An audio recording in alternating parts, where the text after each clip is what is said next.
Hello friends, I'm Dr. Tanisha. Welcome to my channel.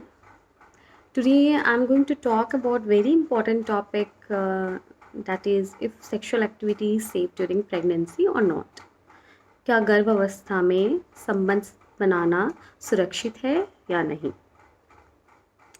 मेरे बहुत सारे फ्रेंड्स भी मुझे पूछते हैं एंड ओपीडी में भी बहुत सारे पेशेंट्स आते हैं. Many times many relatives also ask me कि sex during pregnancy is safe और not. So there are many misconceptions. बहुत सारे डाउट्स हैं जो पेशेंट्स के माइंड्स में होते हैं, जो प्रेग्नेंट फीमेल के माइंड में होती है. इवन द मेल पार्टनर के भी दिमाग में बहुत सारे मिसकंसेप्शंस हैं, भ्रम हैं, जो कि सच नहीं है. एंड आज मैं उसी टॉपिक पे बात करने जा रही हूँ आप लोग के साथ. तो sex is totally safe during pregnancy if it is uncomplicated pregnancy. ठीक है, बहुत सारे फैक्टर्स हैं जो कि दिमाग में रखने होते हैं. अगर अनकॉम्प्लिकेटेड प्रेगनेंसी है तो सेक्स जो है टोटली सेफ है. ठीक है. एंड फर्स्ट ट्राइमेस्टर में मोस्टली फीमेल को बहुत ज़्यादा नोज़िया, वॉमिटिंग, बहुत ज़्यादा उल्टियाँ, जी मिचलाना, कुछ सिम्टम्स होते हैं. ठीक है, और जिस वीकनेस होती है बहुत ज़्यादा. और मतलब there are many physiological changes are happening in first trimester. So अब pregnant women is trying to adjust with those. And बहुत सारे शारीरिक चेंजेस हो रहे हैं. एंड इसलिए वो फीमेल तभी जो होती है फर्स्ट ट्राइमेस्टर में वो उतनी ज़्यादा इंटरेस्टेड नहीं रहती है सेक्स में. हो सकता है कि नोज़िया, वॉमिटिंग के कारण बहुत वीकनेस हो जाए, तो ये कारण हो सकता है अगर हम फीमेल पार्टनर की बात करें तो. अदरवाइज़ फर्स्ट ट्राइमेस्टर में सेक्स बिल्कुल सेफ़ है. और एक और मिसकॉन्सेप्शन है कि अगर आप फर्स्ट ट्राइमेस्टर में शारीरिक संबंध बनाते हो तो एबॉर्शन, गर्भपात होने की चांसेस है. ऐसा बिल्कुल भी नहीं है.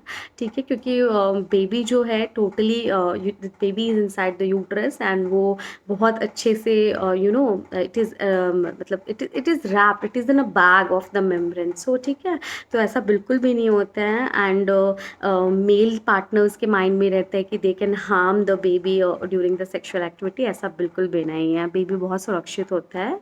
एंड सेकेंड ट्राइमेस्टर में जो पेशेंट के जो नॉर्मल प्रेगनेंसी के जो सिम्टम्स होते हैं, जैसे morning sickness, that is nausea, vomiting and weakness, ये सारी सबसाइड कर जाती है. न्यूट्रस का साइज़ भी मतलब ज़्यादा बड़ा नहीं होता है, तो उस टाइम पे पेशेंट जो होती है सेक्स को इन्जॉय करती हैं. And it is also safe in second trimester.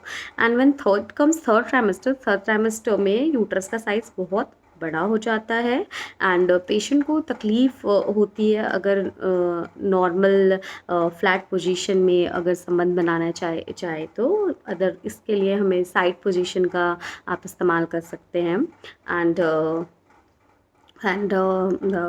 actually the sexual activity is never contraindicated in pregnancy except few conditions. and मैं उन conditions के बारे में बताऊंगी जो कि एक विशेष सिचुएशन है जिसमें कि आपको शारीरिक संबंध नहीं बनाना चाहिए. शारीरिक संबंध बनाने से क्या फ़ायदे होते हैं? एक तो बॉन्डिंग होती है. Male and the female both partners they feel bonded, more bonded, some bonding feel होती है, मोर अफेक्शनेट फील होते हैं.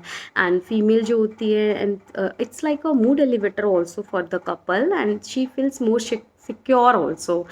And अदर थिंग हो सकती है जैसे कि आप ड्यूरिंग द सेक्सुअल एक्टिविटी आपका कैलोरी बर्न होता है, तो इट मे माइट मतलब regulate the weight gain and it will maintain the it will balance, it will check the weight gain. It is also one of the method of the burning calories, but it should not be used for that. I'm just telling it is one of the advantage. but ऐसा नहीं है कि इसके लिए calorie burn करने के लिए you start, this is not an method.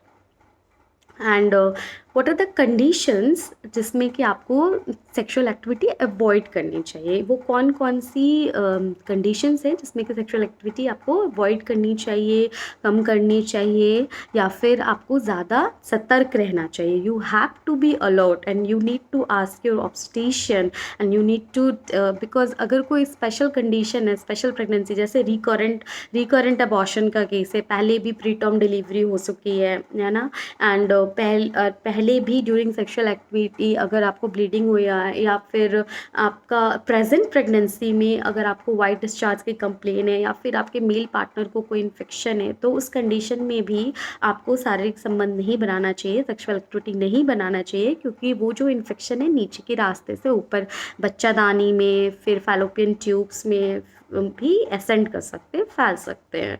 ठीक है, अगर आपको अगर सेक्सुअली ट्रांसमिटेड इन्फेक्शंस का है, या फिर आपके हस्बैंड को है, तो अगर आप ऐसा शारीरिक संबंध बनाने के दौरान आप कॉन्डम का इस्तेमाल कर सकते हैं। कॉन्डम जो है वो एक बैरियर की तरह काम करता है, वो एक रोकता है, ठीक है, डायरेक्ट कॉन्टैक्ट को वो रोकता है। ठीक है, या फिर प्रेजेंट प्रेगनेंसी में आपको प्लेसेंटा प्रीविया है। प्लेसेंटा प्रीविया क्या है? प्लेसेंटा प्रीविया एक ऑब्स्टेटिक कंडीशन है जिसमें कि अवल नाल जो होती है वो बच्चेदानी के मुंह पे होती है, या फिर एक लो लाइन प्लेसेंटा होती है जिसमें कि अवल नाल जो होती है बच्चेदानी के मुंह के 2 सेंटीमीटर के अंदर होती है। तो इस कंडीशन में है सेक्सुअल एक्टिविटीज़ कॉन्ट्राइंडिकेटेड। ठीक है, अगर रिकरेंट अबॉर्शंस है उस कंडीशन में भी आपको अवॉइड करना चाहिए, नहीं करना चाहिए सेक्सुअल एक्टिविटी। एंड और कंडीशन है जिसको कि इनकॉम्पिटेंट ऑस कहते हैं, सर्वाइकल इनसफिशिएंसी, उस कंडीशन में भी आपको सेक्सुअल एक्टिविटी अवॉइड करना चाहिए, क्योंकि इनकॉम्पिटेंट ऑस है तो फर्दर आपको प्री टर्म लेबर का रिस्क होता है। ठीक है, या फिर आपको पहले भी कोई हिस्ट्री है प्री टर्म लेबर की, उस कंडीशन में भी आपको अवॉइड करना चाहिए। ठीक है, and what are the positions? The normal flat position होती है, दैट शुड बी अवॉइडेड। ठीक है, अगर वो भी मोस्टली थर्ड ट्राइमेस्टर में आप, और you have to be little bit gentle, okay, in the pregnancy you need to be little bit gentle. Otherwise pregnancy के दौरान शारीरिक संबंध, सेक्सुअल एक्टिविटीज, सेक्सुअल इंटरकोर्स पूरी तरह से सुरक्षित है।